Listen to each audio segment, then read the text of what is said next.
आता तुम्ही चला. अगं आधी अथर्वला बसू दे. त्याची आणि पहिराची पहिली दिवाळी आहे ना, आपलं काय नेहमीच आहे.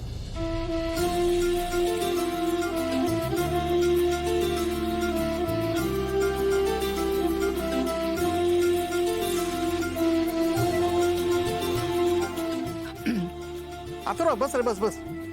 अथर्व बस पटकन चल.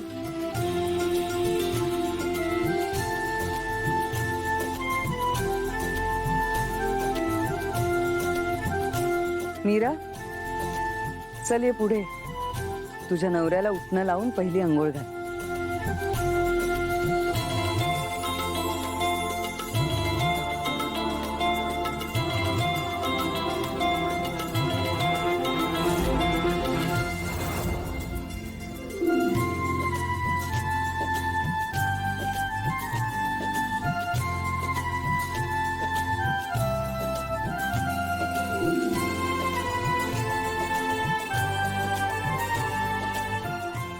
मीरा, अशी उभी काय सगळं? ये अथर्वला उठणं लाव. अगं लाजतीस काय? एवढं काय लाजायचं? चला आटपा पटापट. जा रे.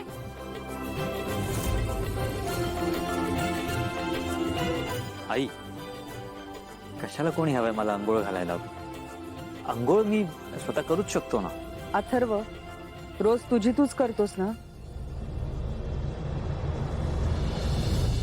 हे बघ, आजची अंघोळ अंघोळ नसून अभ्यंग स्नान असतं. त्याला वेगळं महत्व आहे.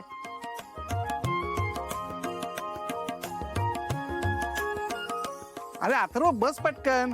काय थंडीने कुळकुळायला लागलोय मी. चल लवकर बस, चल. तुम्हीच आग्रह केला होतात ना. घ्या आता, निवांत होऊ दे हा अंघोळ त्याची. निवांत? अगदी बरोबर आहे. मी निवांत माझ्या बाथरूम मध्ये जाऊन अंघोळ करतो ना, म्हणजे कोणाला काही प्रॉब्लेम होणार नाही. हा,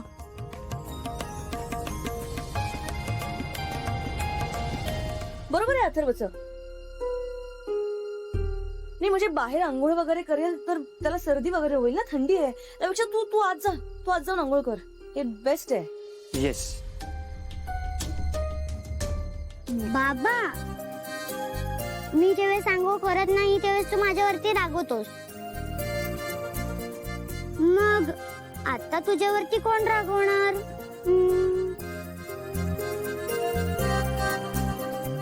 आजोबा, तुम्ही रागवा बाबावर. अथर्व पटकन आंघोळ करून घे पाहू.